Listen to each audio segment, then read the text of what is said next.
Do you let fear control you? Do you hide in the sidelines? Do you live in your past and not letting the present be joyful? Today, we have a very powerful talk from a woman who spent 36 years in prison, wrongfully convicted. She talks about how she had to have courage and resiliency, how her past is not her future, and how she had to find and also be the light in an environment filled with darkness. I'm Clara Capano, and we are going to dive deep into what it means to live in courage, to live in abundance, and to not let fear control your path. Stay tuned because this is Women Winning Their Way.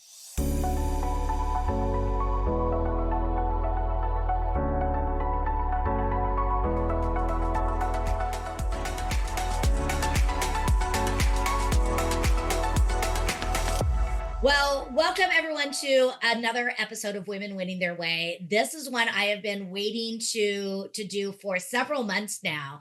And I met our guest virtually a few months back, and man, what a powerful story we have in store for us. So I am honored to invite Judy Henderson. Judy, welcome to the show. Oh, Clara, thank you for having me. I've been waiting to get on here. So this is a two-way street here. We have both been busy women, so we have lots going on, and we're going to dive into all of that. But what I'd love to do is start with, just the title of the show. I call the show Women Winning Their Way, and I know what that means to me. But I would love to ask you, when you hear that title of Women Winning Their Way, what does that unlock for you?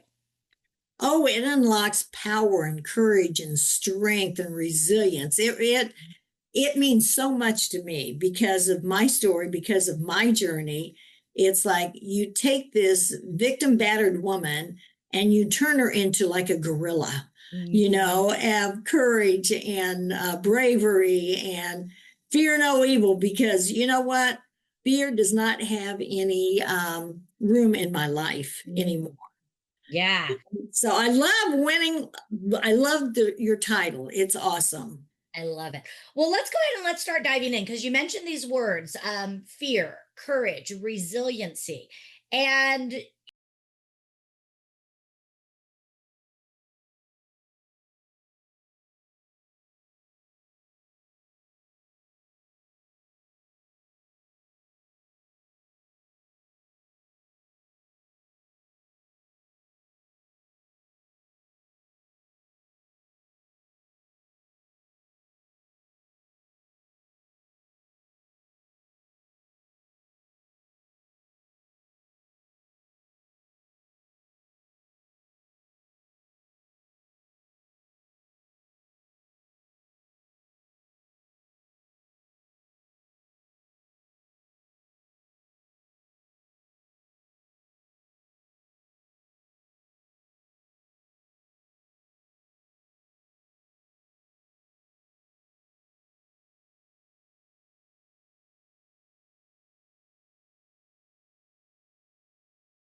there's no better way to learn some of these lessons than being locked up, being in the big house. So tell us a little bit, about your journey, because you were imprisoned, and that was a time where, again, talk about learning forgiveness, learning to look inward, to look at your own courage, and to let this be a moment but not a definition of who you are. So I would love to just kind of hear a little bit about, how this kind of came to fruition, and take us a little bit through your journey. I would love to, Clara. So my past does not define my future. I want to make that very clear. Being a victim does not mean I remain in a victim. I'm a victor. And I had the well, I don't want to say privilege, but I had no option at the moment than to take this journey, not knowing where it was going to lead or how I was going to even survive it. So whenever I was incarcerated and torn from my children's arms, they were the age of 12 and 3, and I was a very dedicated middle class mother that had never been arrested, never been in a situation like this, oldest of 8 kids. None of our family members had ever had any dealings with the law. So this was a very foreign situation to all of us. But thank goodness I do have a close-knit family. My children are still very close to me. I learned how to mother behind bars. And so I was incarcerated for 36 years for a murder I did not commit, that my co-defendant, ex-boyfriend, committed, and he was acquitted. So he never did a day of time, and I spent more years behind bars than I did in the free world. And yeah, it was like, I'll tell you, Claire, it was like being dropped off into a foreign country. The only difference is, I think, is there is a lot more negative energy there, a lot more hatred, a lot more anger. I mean, everybody was angry, of course, they don't want to be there. Some, it was kind of like their vacation home because they were career criminals. So the career criminals know how to prey on those that this is new to them. So you really have to learn how to navigate this city, this town, this dark dungeon that you've been placed into. And I was, like I said, a middle class, very polite, loved people, always smiled, always took care of myself. And so to get in a situation like this, not knowing how to even speak the language in prison, because when somebody came up and asked me, do you have a square? It's like, okay, a square. What is a square? Do you know what do you know what a square is? The only thing I can think of is a square of toilet paper from, that's what they talk about in Seinfeld. Can you spare a square? I never even thought about that, but that's good. That's good. No, a square is actually a cigarette. Okay. Yeah, and I had no idea. Goon squad. Do you know what a goon squad is? Who you hang out with? No.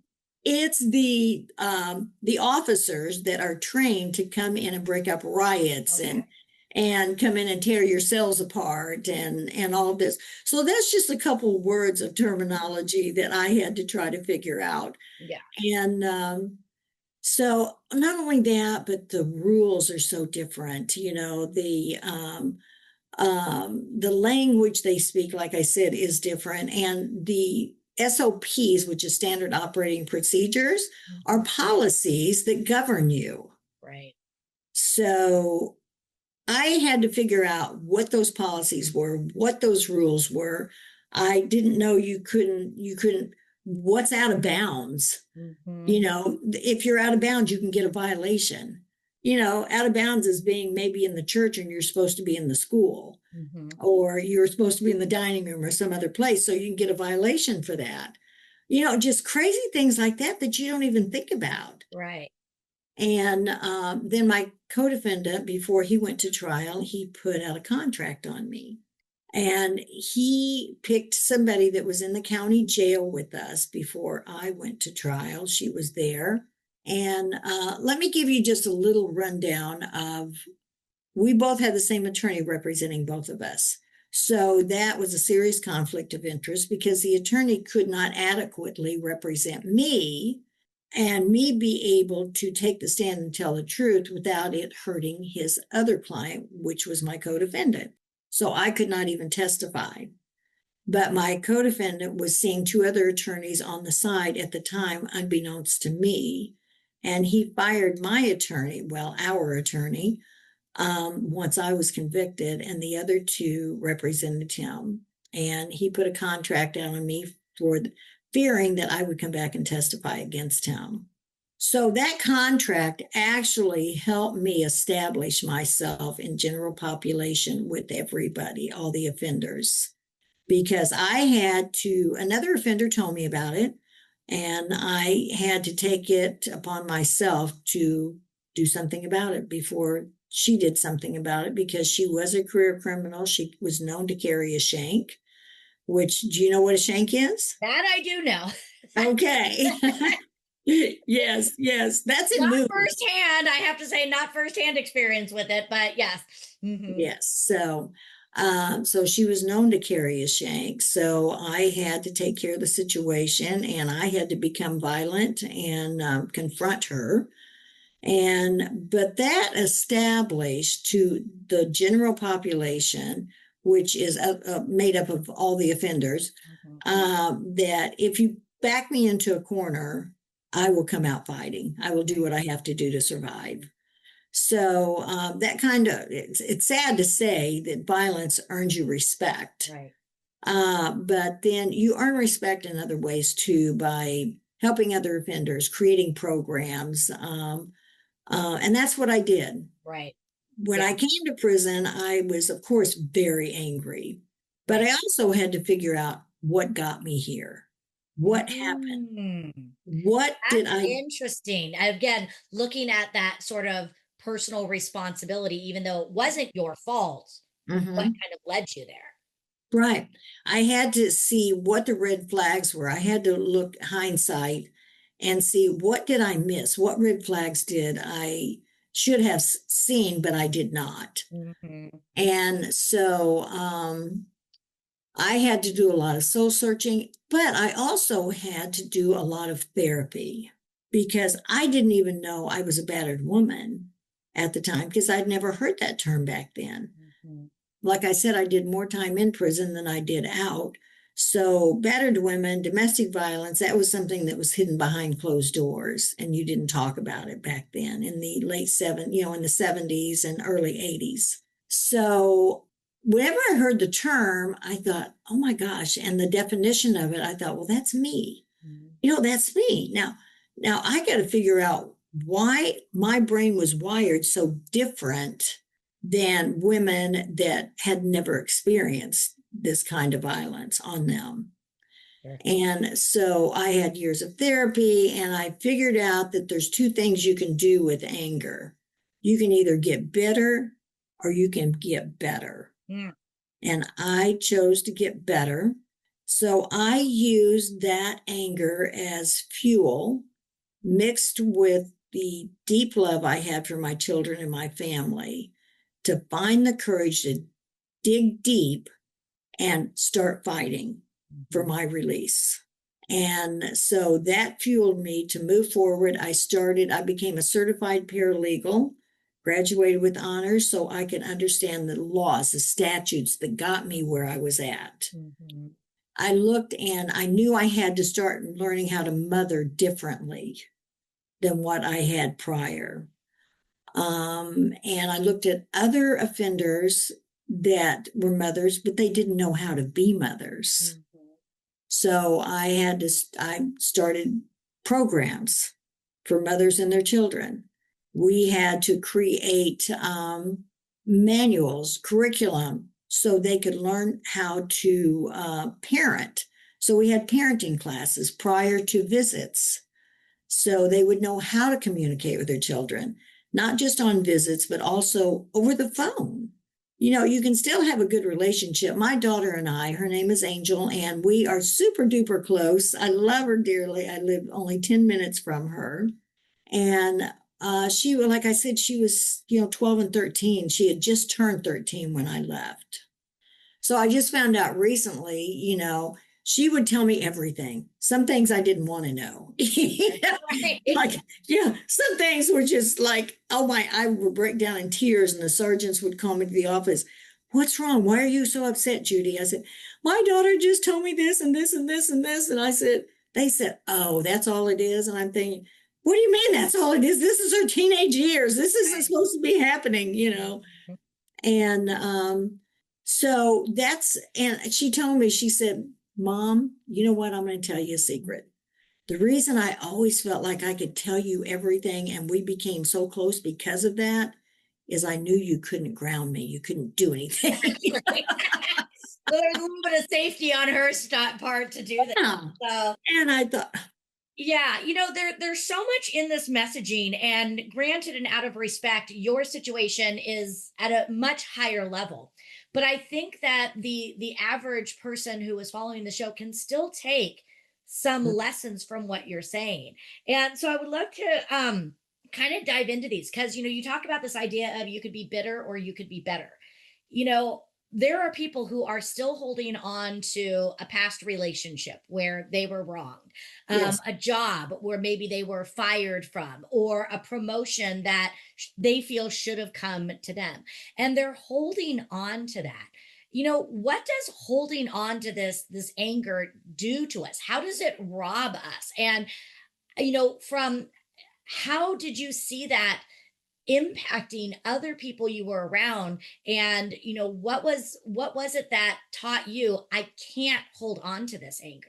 okay. So what I noticed even after I came home is a lot of people out here have created their own prisons. Mm, They have built those bars up, and they've done it because they have held on to anger and bitterness and hatred. And that just is like a poison in your body. It doesn't only affect your environment around you, but it affects you physically and mentally, and it affects how you look at things, how you view things. And so you have to break those bars. It doesn't have to be physical bars, it's invisible bars that you choose to put there. And so you have to decide, am I going to give this emotion that much power to make my life so miserable? Don't make that anger important in your life. Don't make that person that causes you to be like that. Don't give them that much power. Take back your power that you were created to have when you were born. Because I know that when we were born, we were given all of these tools and all of these gifts, and we don't even tap into them. We don't even realize, a lot of people don't realize what their purpose in them being here is for. mhm. And I was able to find that. So that was a big gift that I was given through something that should have broke me Definitely. and Yeah. left me in darkness. And I want to go back to this concept too that you talked about, as far as, you had to learn how to parent, because a lot of the people that are following the show are going to be parents, step parents, maybe even have nieces, nephews, whatever it may Right. be. I could only imagine, from having a son that's now 20, having that conversation of, mommy can't be here for you anymore. And understanding that it's not fair. It's not fair to them. You're going away, you're wrongfully convicted for this. So how did you have that conversation with them? How did you talk about the idea that you could still be a good parent, even having conversations, and then knowing that you're going to miss the birthdays, you're going to miss this. How did you Yeah. reconcile that? Because again, it's the same thing. Are you going to focus on the missing, or are you going to focus on being in the present with what you have? You have to be in the present with what you have, because if you focus on the missing, that's going to bring up negative emotions. You're going to be mad, you're going to be hurt, you're going to be sad. So you can't be happy and joyful and positive with your children when you're talking to them on the phone and you might only have 30 minutes. It has to be uplifting. I never let my children or my family, as a matter of fact, until this book came out, what was actually going on in the prison, what was going on. I wanted to make these moments count. I wanted to make them pleasant. I wanted to make them happy. And they just thought I was just the bravest woman in the entire world, that I was the greatest mom, that I was courageous and that I could do this. And I would always let them know, I can do this. It's okay. It's okay. We're still going to have a great relationship. We're going to make it good. We're going to get past this. And I'm coming home to you. We're not going to give that up. Stand on that. And I made a vision board And I shared that with my family, and I shared it with my daughter. Mhm. And I don't know if you've ever done a vision board. Yeah, Have you? You have. I have mine right in front of me. I look at it every day. Yes, yes. And so many people didn't know about vision boards, Mhm. but everything on mine has came true. The only thing I don't have yet is a jet. Okay. That's on mine too. So we can do a share. I'm happy sharing my jet with you. So That would work. I would do that. I would co-partner with you on this. absolutely. Absolutely. So, Yeah.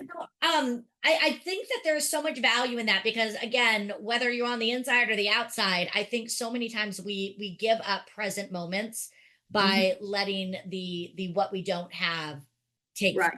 and that is a choice. Again, you have those choices to do those things and parenting is fleeting. Our kids are only a certain age for so long and our relationships with our significant others, all of those things. Another thing that you talked about is this idea of respect. Now, Yes. you got respect by, standing up, by saying, I'd be willing to fight. You back me up against a wall. And, I think in all of our lives, we have to do that, as leaders. I think so many of us want to be liked over the value of being respected. Right. So talk a little bit about what are some of the things that, a leader, an entrepreneur, someone, what can we be doing as women to garner and to build respect over just likability. Sure. So one thing that I notice is you have to care about others. You have to want to give back to others because people's going to respect somebody that can empathize with them, that can understand where they're coming from, that can even be a mentor to them. Mhm. And you allow that person to also mentor you. Let them, reciprocate, but you also, you know, they have gifts to give you too. So respect their opinion, respect their feelings, let them be the individuals they are, Mhm. and they will respect you even more. Yeah. And I found out one of my purposes in all of this was giving back to others that didn't know and teaching them how to love themselves. Became a fitness trainer. And so I was certified in group and personal training. So I could start teaching women how to love Mhm. themselves, Wow. how to love who they are, love who they're becoming, and respect yourself because nobody's going to respect you if you don't respect yourself. Yeah. And I think, what a beautiful thing because you're in this environment that again is very dark, is, I would imagine you don't see a lot of love and a lot of light. And No, here it is, you're bringing this concept of love, of beauty, of gratitude, even in the small moments into a very dark place. And I bet, that really helped so many people, whether you heard the feedback or not, again, because that has that ripple effect correct. and working all those. Another thing I want to talk about is this concept of resiliency because you were here wrongfully accused 36 years. I'm even starting programs. I'm sure it wasn't like, oh, I think I want to start a program, and everyone was like, oh, fantastic, Judy, here you go. I would imagine you hit a lot of walls, you hit a lot of no's, and you had to keep saying, I'm going for it, I'm going to keep going, I'm going to keep fighting. So Right. speak to us a little bit about how when those no's came, those doors closed on you. Mhm. How did you stay resilient? How did you keep fighting? Because it's hard. And I would imagine, there were many days where you were like, just F this. Why am I even Yeah. doing this? Right. Yes. And I did it because whenever you're in a situation like this, you have to think of every avenue you can think of. And if that avenue doesn't work, if that door doesn't open, then here's plan B. Always have another plan, always have another direction.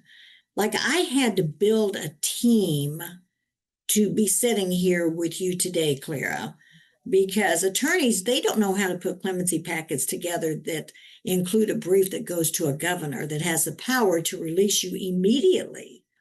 So becoming a paralegal, I had to use that. I had to look for that resource. I had to know, I had to understand all the ins and outs. I had to understand politics Right. because I had to get senators and state reps and anybody I could involved in this. So you just keep pushing forward. And whenever I would start programs, I would do I would do a constitution, I would do bylaws for that organization. I would say, here is what I want to do. Here's what I want to accomplish with this. And here's the reasons why. Mhm. And I had them start a beauty shop. They didn't have a beauty shop for women to do their hair to look good. And so I was a hairdresser. I became a hairdresser also. And so I started doing women's hair to make them feel good, and they saw a need. They saw the morale pick up in fitness training. They saw the girls loving themselves and feeling happy about who they were. There was positive emotion starting to develop. And then whenever they, like for the mothers, they started enjoying sending things to their children, making things, crocheting things, being creative with them. And it's just building up their self-esteem, helping them realize they are worthy. Yeah. You are worthy of good things. And these good things that you have and that you're creating, you're going to give those back to other people. And they're going to respect you for that. And look at the gifts you've given them and always let them know what they've given you. It's a two-way street here. Totally. Oh my God. So, a question I have for you, and this is more just one that I have. You mentioned you came, middle class, you had never had a background. And I will tell you, the thought of going to prison terrifies me. I'm a pampered pooch, I like my comforts of living. Yes. And I would like to think that if I was in your situation, I would have the fight in me and the courage that you have. But, you talk about these rules of learning. Was there anything you did beforehand? Like, are there any, how did you prep for this, both mentally, physically? Like, how did you even somehow prepare for this? Well, you never prepare to go to prison. But whenever you're put in that situation, it's either do or die. Either you do the time or let the time do you. Mhm. And I was going to do the time my way. They wanted me. They were going to pay for me. So I got involved in everything I could get involved with what they had to offer.